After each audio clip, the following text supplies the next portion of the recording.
Hey everybody, welcome back to episode 2 of Joe Schmoes Show.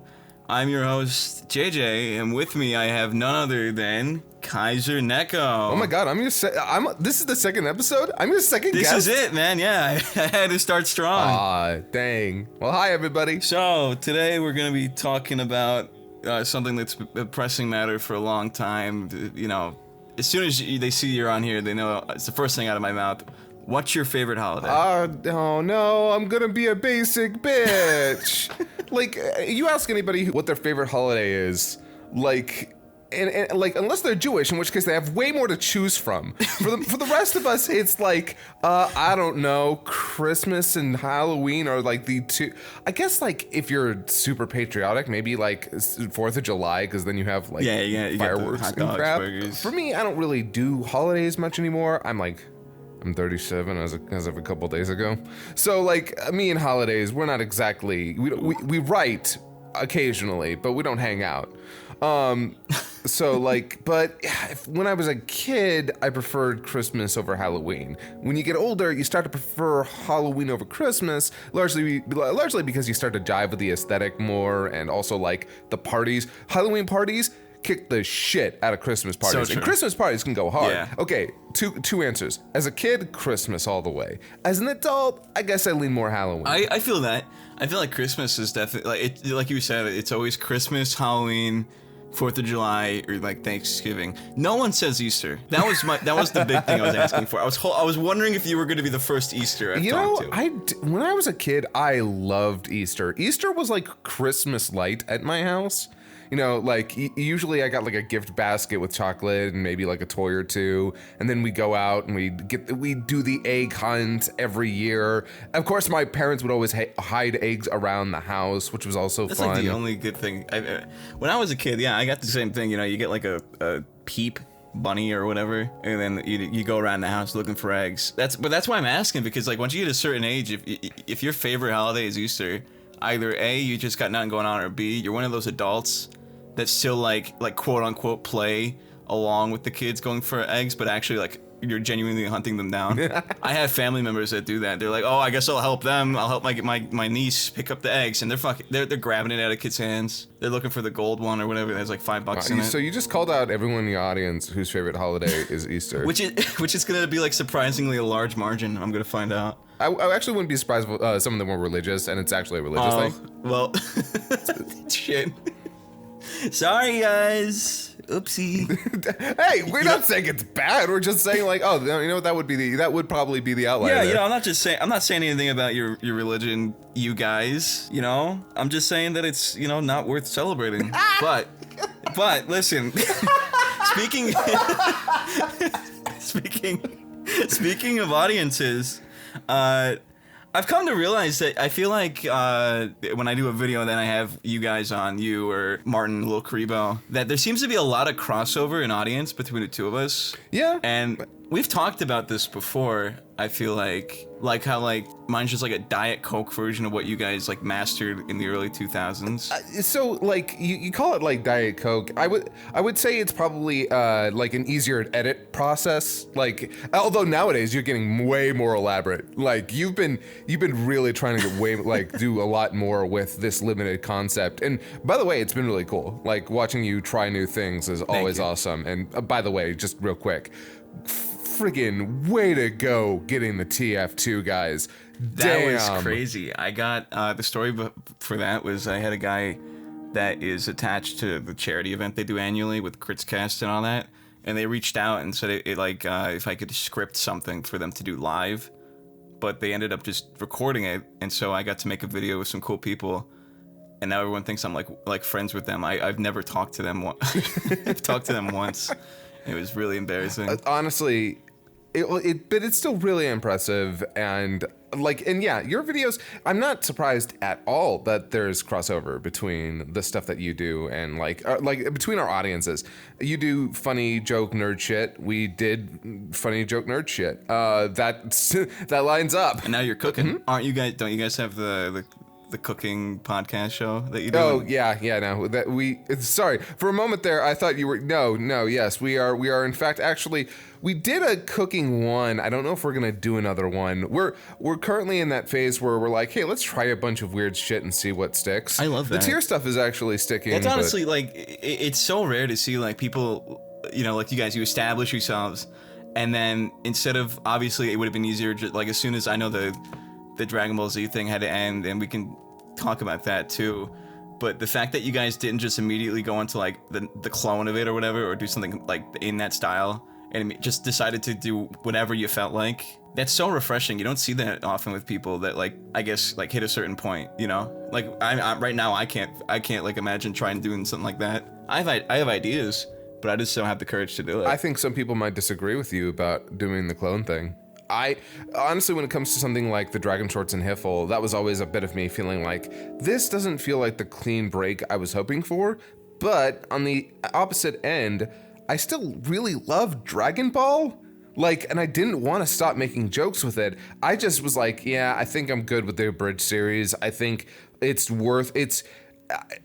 can talk about that more later. But once we put that down, I was like, but we could make these, and at least that gives us way more artistic freedom. We get to write from more from the ground up, and so it was a lot more experimental and with a more distinct voice from us, even if we were working with characters we'd already previously established. And by we previously established, I mean our versions of characters that were established before we were all born. Well, honestly, I'd say that like the stuff you're doing now, honestly, I think is almost like I would even put it up a little higher. I saw you guys had a stop motion. What was it? Almost like a one of those Christmas animated videos with the. Yes, we did a Frieza Day in Hell. The entire idea of it being a Rankin Bass style Christmas special, songs and all. Song and all. And honestly, I was blown away because Stefan, the animator for that, had made a short with Rudolph. And it was, I couldn't believe it when I was watching it. That man's a prodigy, but, and so yeah, we put out the, that stop motion bit, and honestly, I'm very proud of it. I'm proud of Stefan for making it. My pride is in other people's work, but I'm proud of it to be a part of, TeamFourStar because it's a really cool little short. Phenomenal work on his part. And he also wrote the song too, which I had to really do my best to sing for. And of course he makes this song that's really difficult because he's like, I'm gonna make like a really complex tune. And I'm like, oh no, you're actually a songwriter. I gotta try and sing as two different characters. Was it made in Blender? Yeah. I still can't get over that because I just found out that you can do that. Blender being free is insane, and I truly, as rocky as that program has been, they have been making updates to it over the years. And again, it's free. It's a free program. I don't understand. Do you animate on Blender? Do you know how to do that? I have actually learned how to work in Blender. Oh my god. I'm not good at it, but I did the donut. I don't know if you know what that means. So there's a Blender tutorial that is the absolute best way to get yourself accustomed to the software, and it is literally just a tutorial on how to make a donut on a plate with a cup on a table.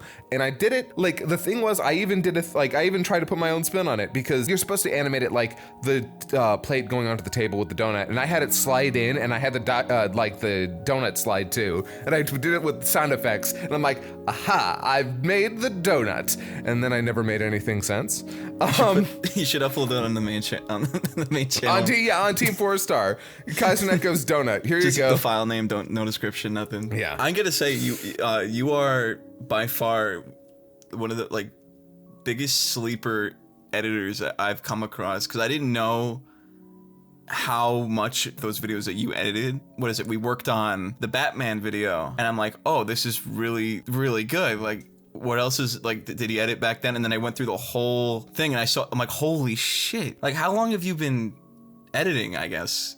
Because, like, your stuff is still good, like, today, I'd say. Well, first of all, I want to say, by the way, if anybody hasn't seen that video, please check it out. Please. It is one of my favorite videos I've ever made.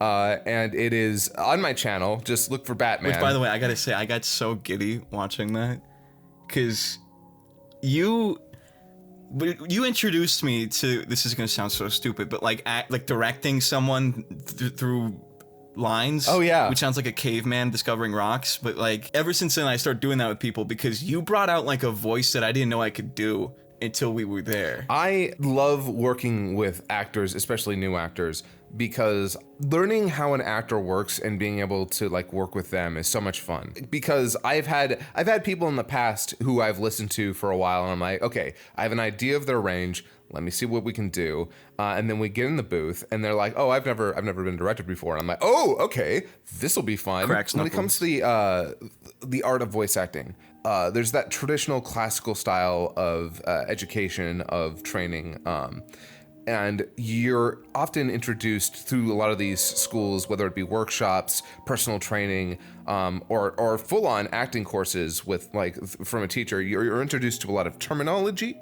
You're run through the basics. You learn advanced techniques with how to use your voice. And when you're working with an amateur, you sort of, I'll say amateur if that's okay. Yeah, I definitely wouldn't say anything beyond that. I mean, hey, you make money with your voice. True. So at the very least, you've done professional work. Putting down the resume. But when it comes to working with people who aren't professionally trained, classically trained, you have to figure out, okay, how do I get this person where I need to be? How do I get what I need out of them? And you know what? Even with people who are classically trained, you still need to know how to communicate with them. You need to understand what their language is. And that's always really interesting for me. And it's why I like to think that I'm a decent director, in that I will try to figure out, okay, how do I speak to them? How do I tell them what to do, what I need to do? Because, yeah, some people I've worked with, they're not familiar with the terminology. They're not familiar with how do I voice, how do I give you the performance that you're looking for? And I'm like, I will tell you, we will figure it out together. And yeah, and you were a lot of fun. It was really neat to kind of explore that with you, because you're obviously good at voice acting. You're I know you don't consider that much. We've talked about it, but you're very good when you're in that right place, when you know what you need to do. With my 3 voices, yeah. Also, and here's something really important. It doesn't matter if you have 1 voice or if you have 10 voices. Okay? Doesn't matter how many voices you have. If anybody ever says, oh yeah, he uses the same voice for everything, slap them. Slap them right in the mouth. Because they don't know what voice acting is. They don't care what voice acting is. Because if they think they have 10, if they think that Mel Blanc was good because he had a ton of voices, well, okay, yeah, he was actually really impressive. That was insane. But it wasn't the voices necessarily. It was the portrayal. It was the acting. I could give you the same voice with 5 vastly different ways to play the character, and they'll sound like different characters. So, that is voice acting. It's not about having different voices. It's about the acting part first and foremost. You warm my heart. This part's going to be right at the front. All the parts where I'm cool. So thank you. Of course. Hey, look, I love talking about this stuff. And yeah, definitely watch Batman's Bad Plan. It's over on my channel. But by the way, to get back to your original point, yeah, ton of editing went into that. Ton of editing went into that. Where we got this from? Yeah. The editing. Yeah, I'm ADHD. I know how to hang. I've learned ways to hang on to an original point. So when I finally circle back around to it, everyone will be like, right. It's a superpower. I don't know. The superpowers come to you like it's something that you just kind of get. I don't know how many people work up to superpowers. I had to work up to that shit. But the editing on that one was actually not too intense. The biggest thing with that one actually was just the mouth flaps. That one was a lot of okay, a lot of work's gonna have to be put into with American animation, right? They actually match the pronunciation of the words, where anime just has the elevator mouth, up and down. It's normal. That's normal anime. American animation, no. Hell, there are times where there's that flick of the tongue. They're like, long, and they even have the flick of the tongue at the top of the roof of the mouth. Which, if I'm working something that has that, I'm like, yes, oh yeah, that's gonna add an extra level of authenticity. That's your reaction. See, we're two different people. My reaction to that is like slamming my fists on the table because I realize I'm gonna have to fit in an L sound. No, for me, it's like, oh my God, I have this much to work with. Oh, thank you. I love having options. It's so good. But yeah, actually, by the way, do you know how that video got claimed on my channel? What? Like it's still up. But it got claimed, and you know the thing that got it claimed? What? I used the original music from the scene. Oh yeah, no, I could have told you, dude. Warner Brothers are nasty with that. It's okay. I didn't make that video to make money in the first place. You still did well though, right? Like view-wise? Oh yeah, 1.2 million views. I'm very happy with that. It's Jeez. like, yeah, it's a fun video, and it's one of my favorite videos that I've ever like made outside of the TeamFourStar stuff. You know, like on my own without any of that involvement. You should do more. I was surprised that you didn't do another one. Because like you had the style, your style on that was fantastic. Like the video was really good. I'm bad at working because so how do I put this? I made a One Piece video a couple of weeks ago. I was gonna mention that, yeah, the Joey Valance, I think. Yeah, with Punk Tactics, and that was in my mind for months. And then after I was done, I was like, I really should do a music video with Gear 5. It could be a minute long, just as long as it matches the tone and the energy. And I started searching for a song.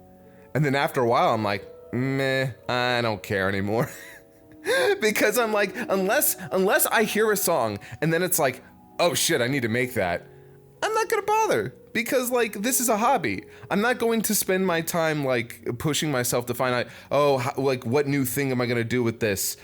I work on inspiration. That is the only way that I get work done. If I'm not inspired by something, I just don't make stuff. Which is why that's so true. Which is why like my Twitter will occasionally, like, you'll see me post a bunch of stuff because I got inspired, and then drought. Then it's me talking about freaking politics or some shit.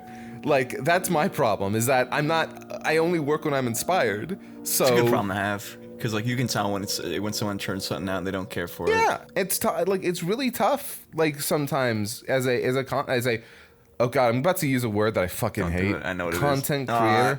Yeah. No. By the way, the term content creator, God, we could not have possibly hooked our wagon to a worse fucking term. Oh no, I don't make Fortnite emo compilations. I'm a content creator. Oh, that's so, God, which one's worse? No, yeah. When it comes to that's why, like, you should have made another one. I'm like, I mean, if I'd had an idea.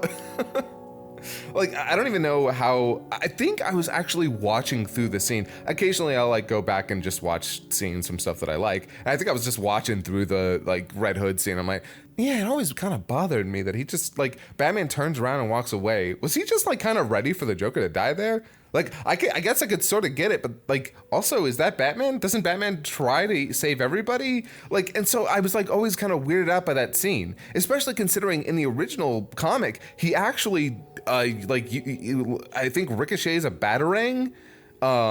He doesn't. Yeah, it's like so convoluted. Yeah, that's probably too convoluted and like unbelievable, but it's not. Batman turns around and walks away. He's just gonna turn around and walk away, all part of the plan. Yeah, right? It's like, what if he had just shot him? What if he just like, bam, what then? And then my mind played that scenario and I'm like, oh, I guess I need to make this video now. That's the process for like 80% of my videos. Like if I ever do one, like I think a while ago I started doing Yu-Gi-Oh ones or something. It'll just be that I was like rewatching it for the hell of it, and I'll watch it see and I'd be like, oh, that's stupid. You know, why doesn't he just push Kaiba off the cliff? Like, no one's going to find out. Why doesn't he just kill the Joker? Just kill the Joker. Just do it. Like, who's going to be mad? Honestly, I've been thinking about this one dumb little series, and if, you know what? If I ever make it happen, I'm definitely going to get you in on it. And it's... I slither my way God, in. maybe I shouldn't even say it. I can cut it. Have you ever heard of an anime called Lucky Star? Yeah. I remember seeing the fucking opening to it in like video openings all the time in the early 2000s. Lucky Star is a show that is a comedy slice of life kind of moe-tastic series And the entire idea behind it is that just it's 4 to 5 little girls who just talk. They sometimes they go out on adventures, but their adventures are the most mundane shit. But their conversations are always really entertaining. I kind of want to just take the show, the show where just these characters are all talking to each other, and have a bunch of guys come in there and just replace all the conversations with mundane internet shit.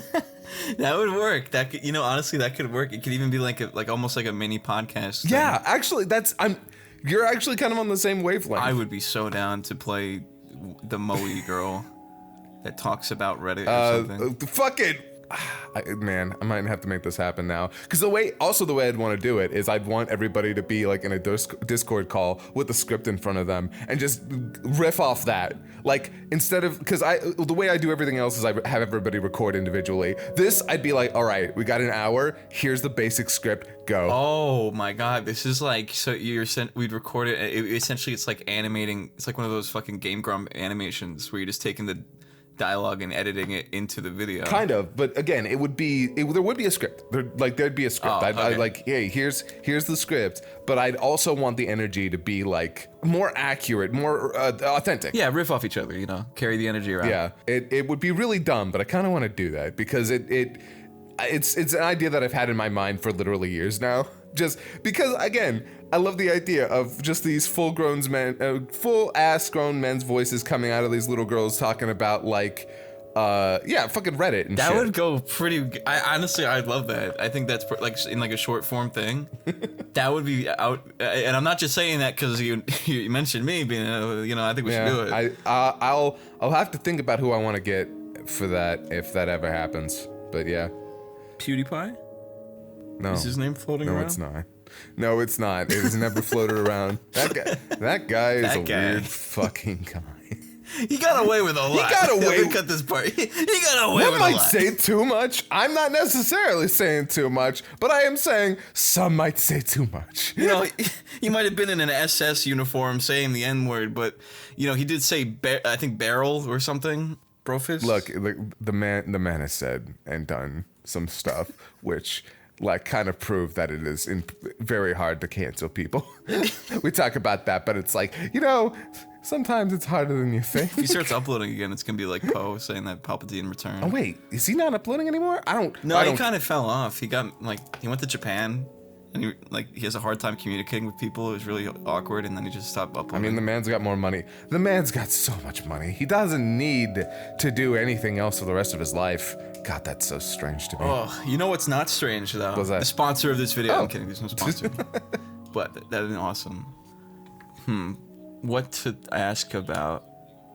Oh, you know what? Here's the thing I wanted to ask you about. Let's say you guys are just, deciding on what anime to do for I don't know what the process was for deciding Dragon Ball Z. I'm assuming I can explain that in a sense. Yeah, actually, let's do that. I was making Loop on the Third Bridge because I was inspired by Takahata 101's G Gundam Abridged, very specifically his, although I obviously had watched Yu Yu Hakusho and Yu-Gi-Oh! Abridged before that. And when I was pressured by Kurt when I was making said Loop on the Third Bridge, what anime I'd rather be doing after I said that Loop on the Third wasn't exactly a passion of mine, I said Dragon Ball. He said, well, then just ask the people making the Dragon Ball Z Abridged movies, aka Vegeta 3986, Lenny Bator, and Moscow X, to voice on the project, and he literally pressured me in a call while we were talking to Lanny Bator to ask him.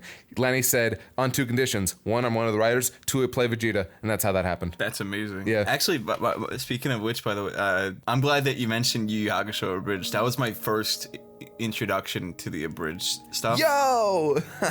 I still quote Yu-Gi-Oh! Town, motherfucker, and people have no idea what that is. Oh my god! Literally, I was watching. So we rewatched those episodes. Really? On a commentary, because we were like, hey, let's watch through our personal original first episodes. And I literally stopped at Yu-Gi-Oh! Town, motherfucker, and I was like, Nick, I don't know if you know how many years I quoted that. I actually, I don't know if I'm gonna keep this in. It depends if I get the video out on time. But this week I'm supposed to do a Yu Yu Hakusho video, and I got Lanny to do the voices for. Yo, that's so cool. That's so cool. Way to go. He's Yusuke and Kuwabara are phenomenal. Insane. I don't know if you got him for both or like which one. Who'd you get him for? Well, I mean, initially I just got him for Yusuke because, and I said, you can do Kuwabara if you want, but if not, I'll fill in. Which I was dreading. Oh no, you gave him the free reign. He was instantly gonna take that. He sent me both. Of course he did. You already know. Yeah. And it was I went through them and I was like giddy. They were so good. It's the same way when I got you and Monk to do lines for the video and I got to listen to that back, which I got to just nerd out. There is nothing cooler than going from watching you guys to like getting recordings of you reading lines that I wrote. Oh. That was like fireworks. It was insane. This is the most pathetic I'm gonna sound on this podcast. Hey, look, yo, no. It goes both ways, dude. Like getting you in for Batman's Bad Plan. How do I not remember the names of my own fucking videos? I don't know. But like getting you in on a video, I was like, oh shit, I got solid JJ. Fuck yeah. That is so weird to hear still. We had like we when we finished recording, we were talking about this exact conversation like at the end of the call for like the call ended up going on for another 20 minutes of us just gushing. Well, yeah, because you make good stuff and you got popular. Sometimes, by the way, like as someone who has let the popularity go to his head a little bit too often, yeah, you gotta keep humble. You gotta not let it get to you.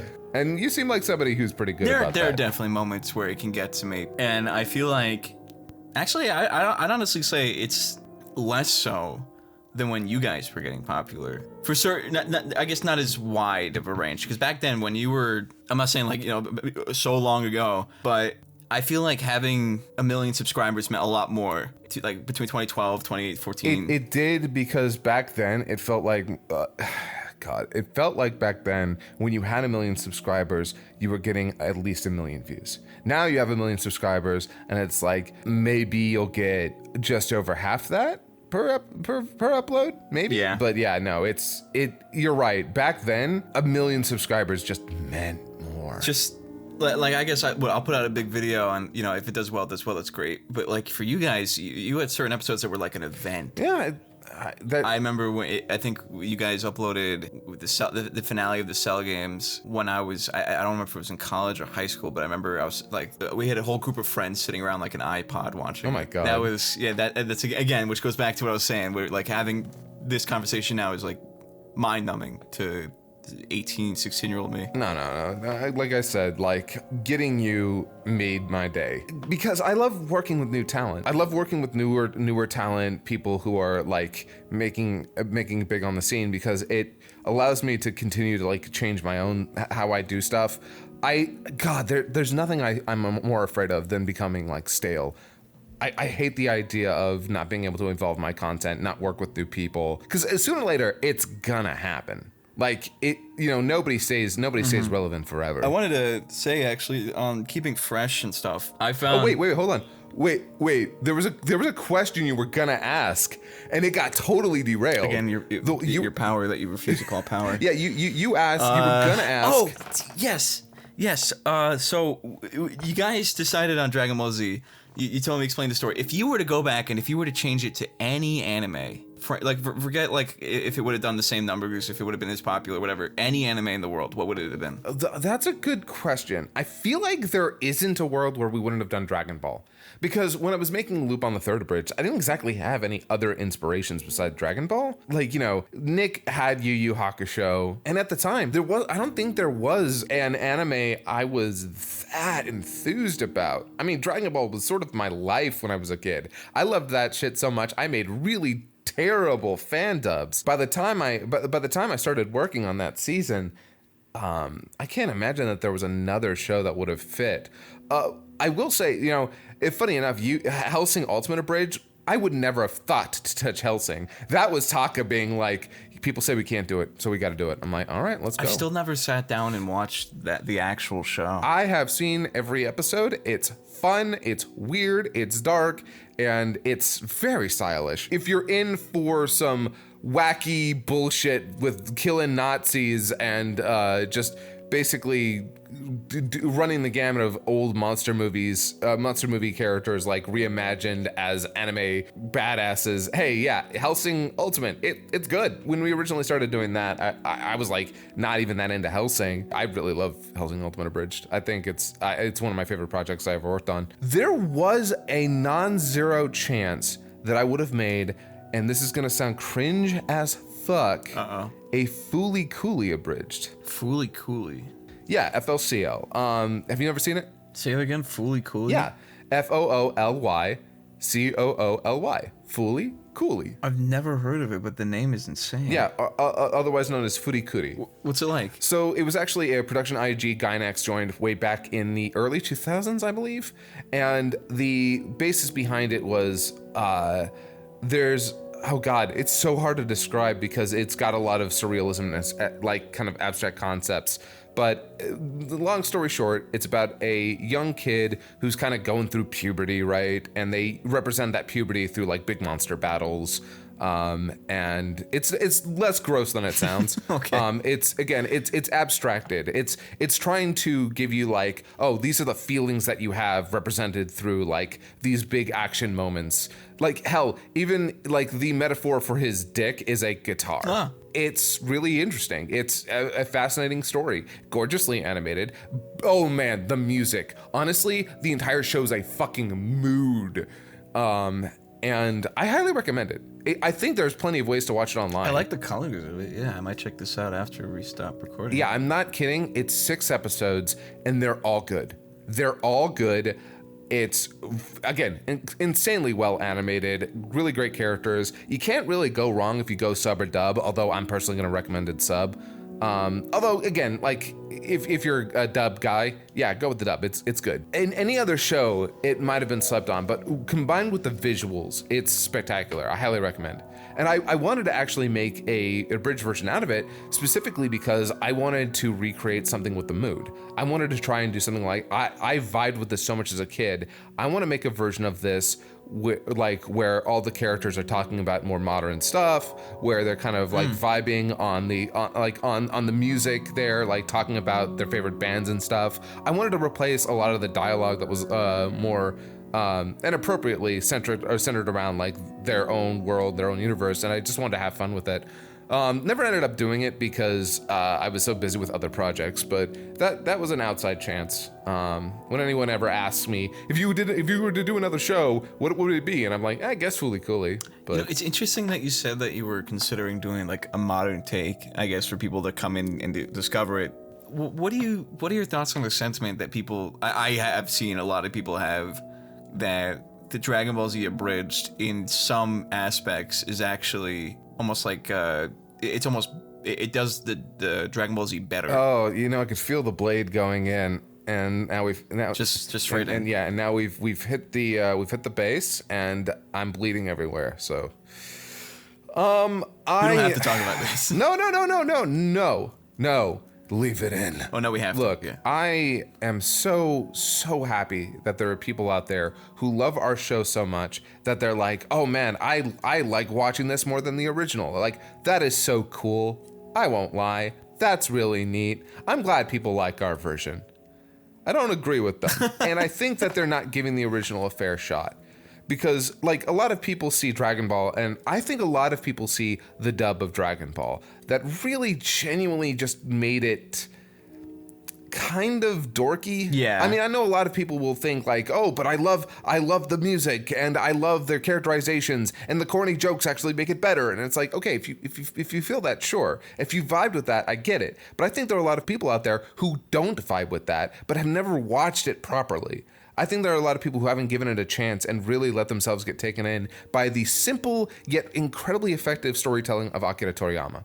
Because while Dragon Ball is not the most complex show, and it is absolutely a series made by the seat of the author's pants, because the man jumped through hoops to get these out week to week. He was making it up as he went. Yeah, absolutely 100%. There are some things I know he planned, but like that's like few and far between. The man could barely set up for an arc ahead of time, much less the show. Sorry, the entire manga run. But I think people kind of sleep on why Dragon Ball is actually as effective as it is, and why the original manga and anime are as good as they are. Again, incredibly simple but highly effective storytelling. Unbelievably good designs. Toriyama, his art and his design aesthetic is so undervalued not today. Even just not even like the Dragon Ball Z, flashy fights with the Kamehamehas, all that.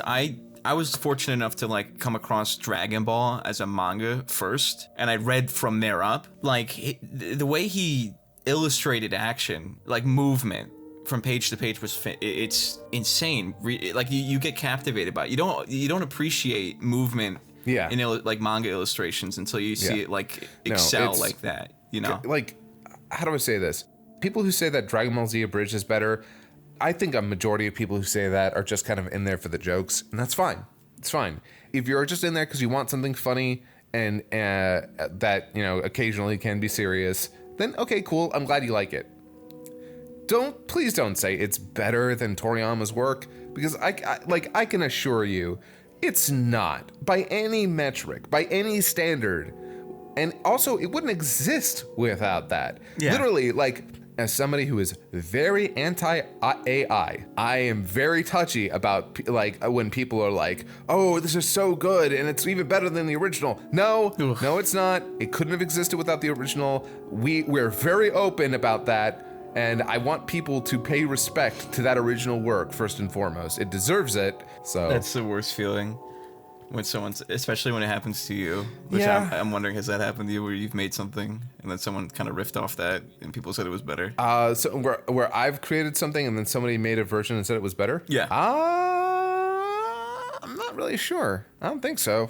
There was a group trying to make a Dragon Ball Z Abridged of the Boo saga, and they were very directly basing it off of ours, which, okay, I mean, you can. Interesting. I'm not. Yeah, with the thumbnails and everything, Yeah. it was weird. I mean, I'm not mad about it as much as I am like, do you really want to try to do that? Do you really want to try and mimic our style and do you want to directly call to that? I mean, you could just do a Boo saga, but yeah, no, like, I don't know. It's not bad. I've seen some of it, and it's neat. Like, though I could never watch it. I would constantly be thinking about like what we would have done, and that would ruin it for me. Yeah. Like, I can't do it. I've had multiple, two different versions of that where they're, not that my style is so, unique to myself, but I have a lot of copycat channels that have been sprouting up, not just in visually, but like writing or whatever. And like one guy makes videos that are just more or less gutted versions of mine with different characters. Oh, yeah. Which is strange. Oh, you know what? It's very funny. You were asking me if anybody's ever made anything derivative of our stuff. When, yes, oh my God, so many people have made derivative versions of your stuff. I had, this one was kind of funny though. I made the Justice League video, the Batman owns the Justice League or whatever. And then someone took that, made an animation of it. And then someone took that, and then they edited it into a Justice League movie and had them say it. And then they took that and then used AI voices of those actors of that video. And then someone made it in Spanish. But the version, the version before, I saw comments saying like, this is even better than the original. And I had a heart attack. It was objectively, it's not. Like, mine, I'm not saying mine's good, but like, it's bad. It's AI. Yeah, gobbledygook. It's bad. The consumer. Like, I'm sorry, the customer's always right. No, fuck you. The customer's wrong. Eat shit. I'm not mincing my fucking words on this. If it uses AI, especially with existing actors' voices, eat shit. Eat shit. I am not here for that. They did not consent to that. They don't like it. And if you can't respect the goddamn actors and what they want, then you don't deserve to use their fucking voices. Fuck you. You're not fans. You just want content. I wanted to make a video, but I can't do a voice. Then don't make the video. Yeah. Or just fucking use your dumb voice, okay? Use your dumb little voice, okay? Trust me. People will respect you. People should respect you vastly more for using your not a voice actor voice than literally just using others without their fucking permission. 110%. 120%. I'm not going to act like I'm so far above it. I made a bridge series. I took a series like a Dragon Ball And I didn't ask for permission. I asked for forgiveness. And yeah, like that's a little morally dubious. I'm gonna be honest with you. But at least I was always like, hey, by the way, this is a parody. Watch the original, support the original. And I've never, ever, ever tried to say like, yeah, we're better than it. No, our thing was we were remix culture. Using AI voices is not remix culture. It's just theft. So fucking true. I hate it so much. You were saying people riffing off of you, because there was an era on YouTube where I think you could look up any property abridged and something would come up. Like, how many of those people would you say, from your perspective, took some liberties with inspiration, I guess? How do you mean? Like, so like, I feel like there was you would know better than me with this. I feel like there was a boom on YouTube when like it was you, Yu-Gi-Oh! Bridge, Yu Yu Hakusho, like you guys were starting this whole chain of like, now every show had like 3 different abridged series. Oh yeah. Some of them had to be taking a little inspiration here or there. I mean, I don't know if I've ever talked at length with Martin about how he felt when people started making like the abridged series. Quote X the abridged series. Although there's actually an X the abridged series because X was also an anime. Never mind. When making a abridged series out of more anime, I guess like I don't know if maybe I have, but it's been so long. But he was always like really chill about that, right? Like, or at least it seemed like he was. He'd make jokes about it every now and then, like the Naruto. Oh, Martin.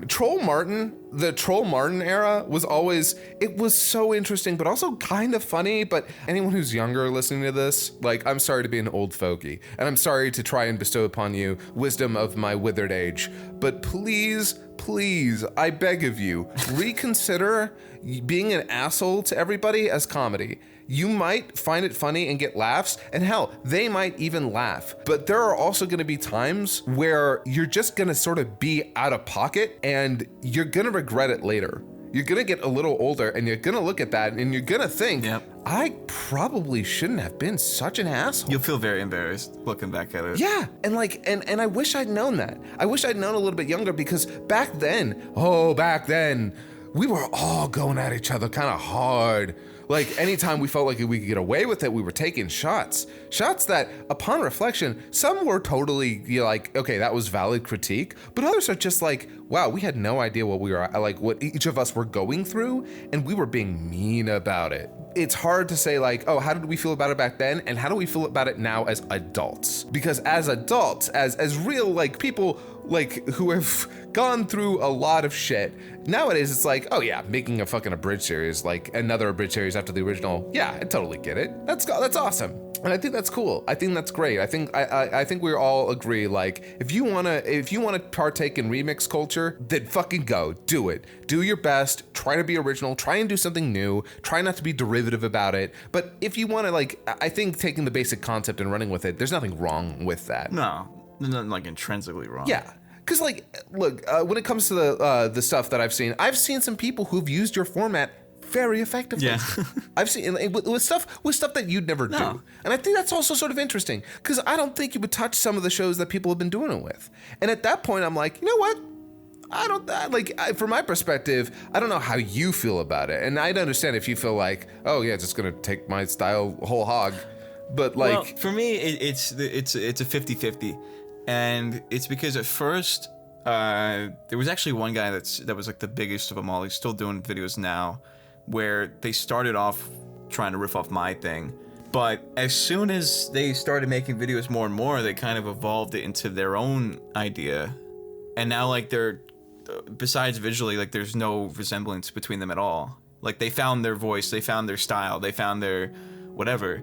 And that's great to watch in real time, seeing someone take something and then build off of it into their own thing. Hey, guess what? You inspired somebody. You inspired somebody to find their own voice. That's kind of true. Full circle. I'm no longer the young Easter rat. What the fuck's the term? I'm no longer young. I'm no longer new and fresh. I'm the old man now. Well, how old are you? I'm like 80. Oh, okay. In dog years, at least. Yeah, okay. No, I'm 24. Shut the fuck up. I'm feeling old. I'm getting so old. No, you're at the literal prime. Fucking nah. What throw you in a. I'm already walking with those canes with the tennis balls at the bottom. Throw you in a fucking pit. No, but yeah, no, like it's sort of interesting when you talk about like derivative work, right? And again, remix culture is already derivative in the first place. Like, it's very difficult for us to be like, gotta come up with your own original idea. Like, I think as long as you are using something, okay, I hate to be that guy. Because again, we were just talking about AI voices, and this, man, I feel like this is such a difficult conversation because it is very possible that it's very possible. I'm gonna like face the gun here. It's very possible that there is no moral distinction between using AI voices and using copyrighted material for your work. No matter how you write it or how you voice it or how you edit it, it's very possible that there is no moral distinction.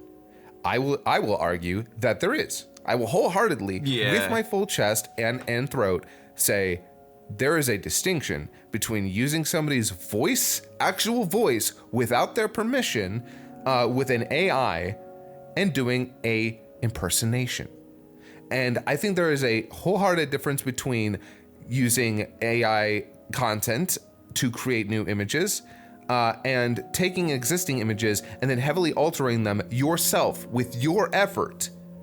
Because at least at that point, you are creating something with your own hands, with your own effort, with your own hard work. You are putting your own distinctive spin on it. Because that's the thing that we want. We want to see real artistic integrity going into it. Otherwise, it feels lazy. Again, content. It's just content that you're creating content. Exactly. It's just schlop. I always like to think of that one SpongeBob episode when they sold the fucking Krusty Krab or whatever. Oh, yeah. And they're just churning out those like mush Krabby Patties out of that machine thing. It's the most perfect analogy for AI that you can get. And like, in a perfect world, by the way, and this is another thing, in a perfect world where where everything isn't commodified and we don't live in such a consumerist culture. By the way, capitalist critique coming in. Hi, I'm KaiserNeko. You brought me on. You asked for this. Here we go. I think in a better world where we weren't constantly striving and suffering and barely making do on our own artistic merit, like all of art and entertainment is heavily commodified, and we're basically slaves to the fucking consumer. If it weren't like that, I actually don't think that a lot of this AI stuff would be too big of a deal. I think it would be way, like, as long as you weren't using it to make money, I think it'd be basically okay. But we don't live in a world like that. We live in a world where we're all struggling, and this stuff is making it so much worse. It is making it so much worse. Because now, people are using it to basically replace all of the human touch that created these art forms to begin with. And that sucks. It's so fucking stupid when people say, like I just mentioned earlier, like people that, like, oh, I couldn't afford to hire a voice actor, so I got it through, I got it on AI. And I'm like, okay, well, imagine that happening over and over again, and you're the voice actor. They couldn't afford to pay you, so they just didn't pay you. What happens after, like, a long enough time of that? You're fucked. Yeah, and all those people, those fucking ghouls, who are like, oh, you're just afraid of losing your job. Yeah, no shit. What is that supposed to mean? Of course. Who's not afraid of losing their job? Yeah, and I'm not some fucking hypocrite over here like, well, I care about voice actors losing their job, but I'm all about automation for, McDonald's and all those businesses. No, I think those people need fucking safety nets. People don't realize just how many jobs, like how many people's lives have been ruined by automation because we live in a society that has no safety nets once automation suddenly replaces people. Like, it's insane to me that people will try and be like, you're just afraid of losing your job. Yes, we're afraid of not being able to work doing the thing that we love doing. And we're afraid of the art that we've given our lives to is going to basically be reduced to garbage. We don't want that. You don't want that. People genuinely do not want what's coming. They don't know. No, they don't. Yeah, the quality of entertainment, which is already taken hit after hit. Like, if you ever needed a really great representation of how bad entertainment has gotten over the last 20 years, just look at how the MCU has taken hit after hit. The enshittification of the MCU is a great example, a parallel, a microcosm of what's been happening in the industry at large. It's jarring. I feel like we're in an era where like movies, music, television, video games, the newer ideas, the more fresh ideas are finally getting like a spotlight. And somehow these people are seeing that, and their response is just to like, yeah, but can we just go back to what we were doing? Yeah. Can we just go back to like churning bullshit out? Yeah. And they'll tell you that my favorite is always automation has been a normal thing. You know, maybe your job will be lost. Well, there are new jobs for you. What, typing? Using a fucking keyboard? That's the job I'm gonna go for? By the way, like everyone's like, learn to code, dipshit. Fucking get a data entry job. And it's like, yeah, you know they're trying to replace those two, yeah, right? They don't even realize it. They're the next to go. Yeah. This is like, not to be scary, but like the voice stuff, this is like the easier end of things. This is not like they're going to continue. It doesn't just stop here. It comes down to the point that people have just gotten so used to having whatever they want, whenever they want, on demand. You can go on TikTok, you can find exactly what is going to make you laugh. You can go on YouTube, find whatever song, movie you want to watch, whatever. They don't give a fuck about, I don't know. I hate to say this, because this is gonna sound like a defense of capitalism or capitalist expression, or capitalist utilization, but it's not. A lot of things cost more to make, but we're trying to still keep them affordable for people. We're failing that, especially as inflation grows and our minimum wage does not. But a lot of things are now too expensive to enjoy, but also too expensive to make. Like, I've actually had this conversation. I've known some developers who are like, people don't understand that to make the games that people want to play, they're just getting more expensive because of inflation as well. It's not even just a matter of how much money is being put into these games. There's also this like issue where I've talked to some developers, some actual developers, not like the publishers, who are like, yeah, one of the only ways that we actually make money back is through microtransactions and DLC. And it shouldn't be like that. There's actually an argument that like, yeah, games should cost more than they do. Because again, the pricing for everything has changed. Like, the price to make these games is inevitably going to go up, even if the amount of work stays the same. And then I actually brought it up. I'm like, hey, if you didn't have to worry about DLC, microtransactions, like paid DLC, if you didn't have to worry about that shit, if you could just get the full actual game, knowing that it was made by people who were not crunched to death, who are paid well, would you pay more for those games? And overwhelmingly, people were either sure or no, not at all. And that's so, and honestly, that's like, it's one of the reasons independent gaming is doing so well, is that a lot of them are making these smaller, easier to interact with games that are just getting a ton of views now. Like, it's so much, like, and I'm very happy for that. And I want it to continue to succeed. I hope independent gaming continues to take off, and I hope it continues to be as affordable as possible. But like, when it comes to these bigger games, I know I'm maybe a mark. I'm going to sound like a mark. I would pay like $80 to $100 for a full finished game where I didn't have to worry about DLC or pay DLC or any of that shit. Yeah, like fucking. If you told me, hey, here's Baldur's Gate 3, it's $100. I'd have been like, this game is huge. This game is intense. This game is going to take me fucking 30 plus hours, maybe 100, depending on how many times I go back to it. I would pay like $24 for a movie on Blu-ray. Why am I arguing this point so much? And honestly, I think it just comes down to, I want people to be paid what they need to be paid, but no matter what, that is going to come with price increases. The point I'm actually trying to get at here is not we should be paying more for video games, by the way. That isn't my actual point. My whole point is, if you want things to be good, you have to be willing to pay for those things. But if we can't pay for those things, the entire system has to change. We have to be paid more. We have to be treated better. The base level has to go up. Otherwise, we're just never going to be able to, we can't sustain this stuff.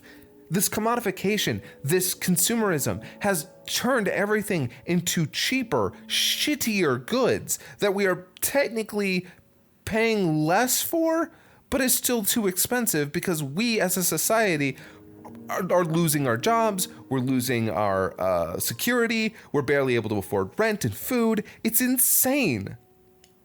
So, like, I guess my point is, capitalism, late-stage capitalism is a fucking nightmare, and I think that people should be paid more, and we should have safety nets because automation isn't going anywhere, and the arts and entertainment need to be more protected than they are. Fuck AI and fuck people who support AI. That's my perspective. But it's so my favorite graph to see every few months is the fucking the graph showing minimum wage through the years alongside rent, and it just splits off into two fucking different dimensions, and that's supposed to be sustainable somehow.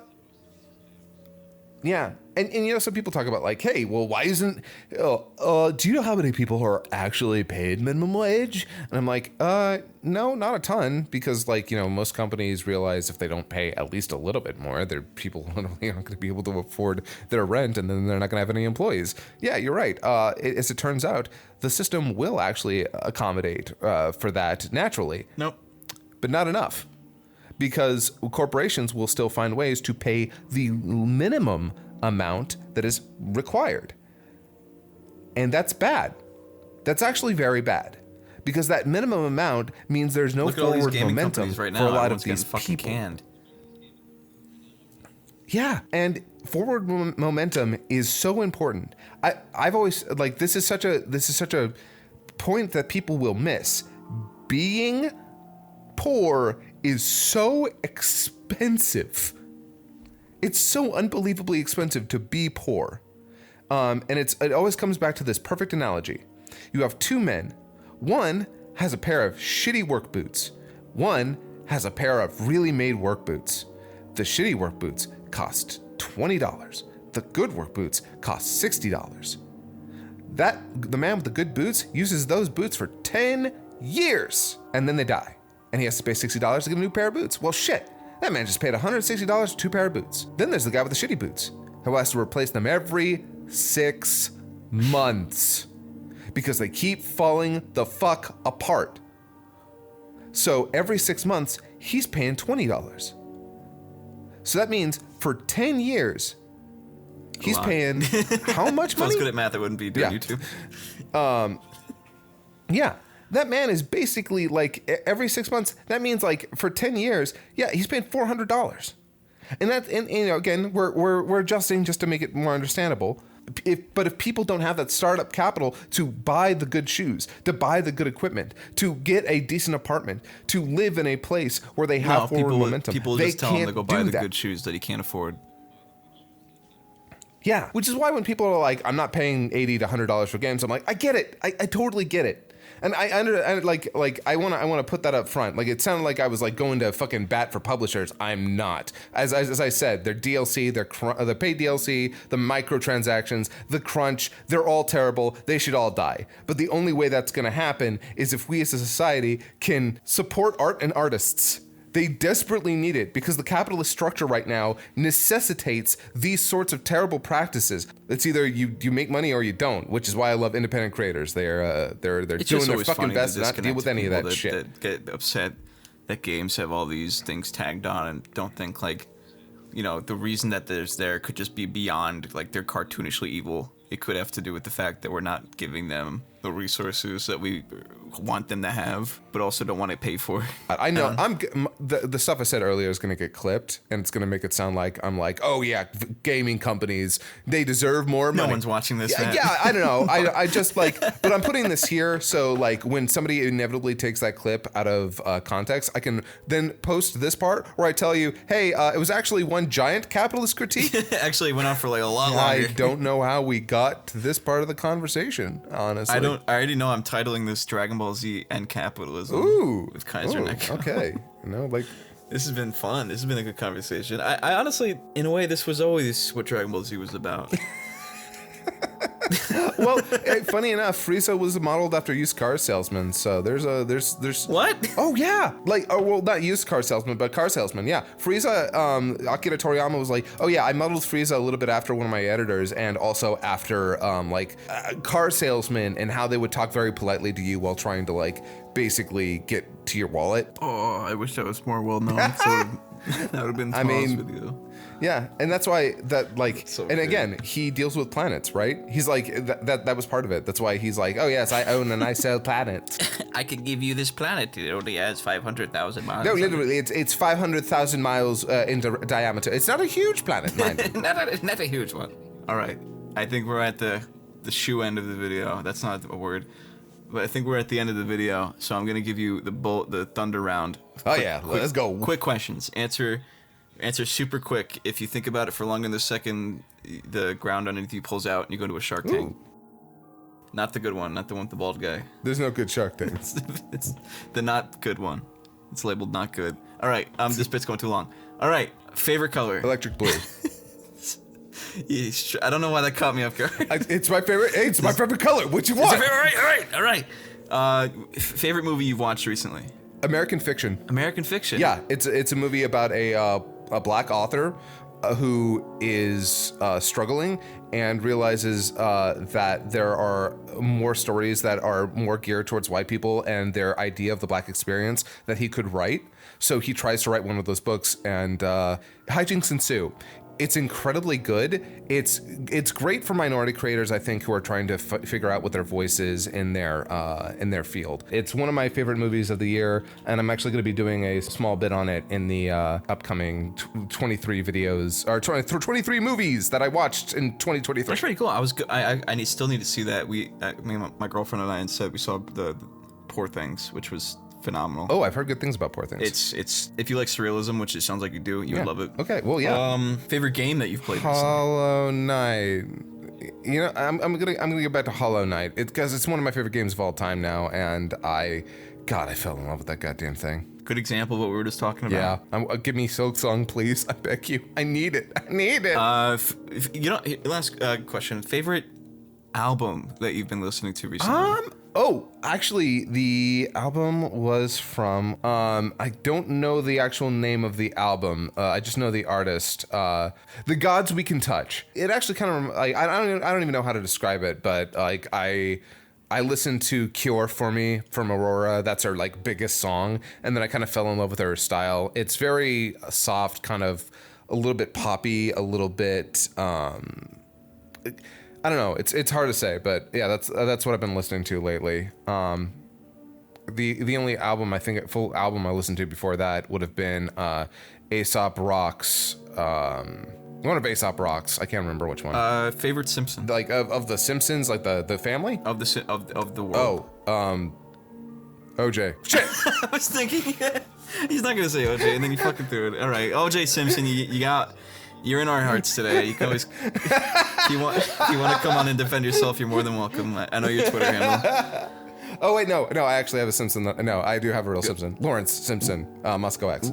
And this is a dumb question, but this is one that I feel like maybe you can relate to. Has there been any random character voice that you've just been doing recently? I really love doing this voice. Yeah, okay, thank you. That's a thing people like they don't understand. When you record yourself for like years on end, you just start practicing and doing random shit like out of nowhere, out of pocket. There's also another voice that I've been doing, and I honestly I got inspired by my friend Stefan, who keeps doing the voices like, oh, it's a voice like up here. It's kind of like like one guy from what's it called?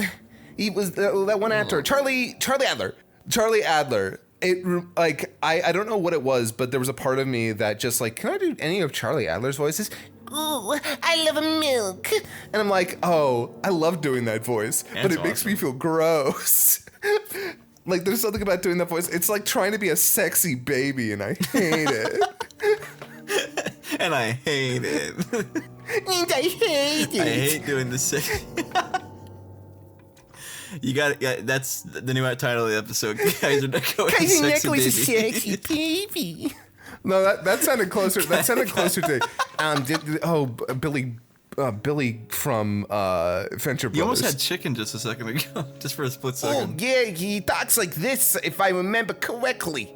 It's something around here, maybe. I don't know. I can't. It's cow and chicken abridged. Cow and chicken abridged. Coming soon-ish. It's coming. It's Keep your coming. eyes peeled. Well, you know, guys, Scott, thanks for showing up. This was a fun episode to record. It went a lot smoother than I thought. I was worried it was going to be rough around the edges, but we had a lot of interesting conversation today. Yeah, I am sorry that I took the wheel and jerked us right into politics. You can cut as much of that as you like. I'm not gonna be mad. No. That's the kind of shit. That's why I like this kind of format. Is I want it to go in a direction maybe you don't talk about too often on podcasts or whatever. You know, because obviously, like I'm assuming most of the podcasts you've been a guest on has been about Dragon Ball Z. Yeah. You know, nonstop. So when you get So I like to give people a chance to talk about shit they don't normally get asked, I guess. So I love that. I had a lot of fun. Thank you so much for letting me just kind of like rant about whatever I wanted to rant about. I'm glad we were able to answer some of your questions. We got them, man. Is there anything you want to like shout out or promote before we end this? Hey, make sure to check out Marcelo JJ's videos, especially Batman's Bed Plan. Like I said earlier, you should. Because I'm gonna be pointing people over on my Twitter over to here. So if you, it's crazy. This triumphant music is playing. You know? If you haven't watched any of his stuff, first of all, what rock are you living under? Right. And secondarily, definitely give it a shot because guy's really talented and exceptionally nice. Second, I'm going to be working on a couple of different videos. I've got a 23 of 23 and it's going to be 3 separate videos actually, where I go over 23 like the 23 shows I watched in 2023. One's going to be the live action shows, one's going to be the Western animation shows, and one's going to be the anime because, you know, people like that distinction. I'm excited. I always love that. I always like seeing like people watch. It's like an insight. It's like the best kind of insight you can get. And it's in the best part, like I've been writing this for weeks. I was like, oh, I'll just give like little bits, and then I realized, no, I actually want to talk about every show. Oh no, I want to actually talk about every show. No, and yeah, now it's gonna be like, I think each video is probably gonna be like 30 minutes long now. That's what I'm talking about. I don't watch a video that's under fucking 25 minutes at this point. We are doomed as a species. Yep, that's our attention span. But guys, thank you so much for listening. I've been JJ. That's been Kaiser, and we'll catch you on the flip. Take care, everybody. Stay safe out there. Bye. I'm so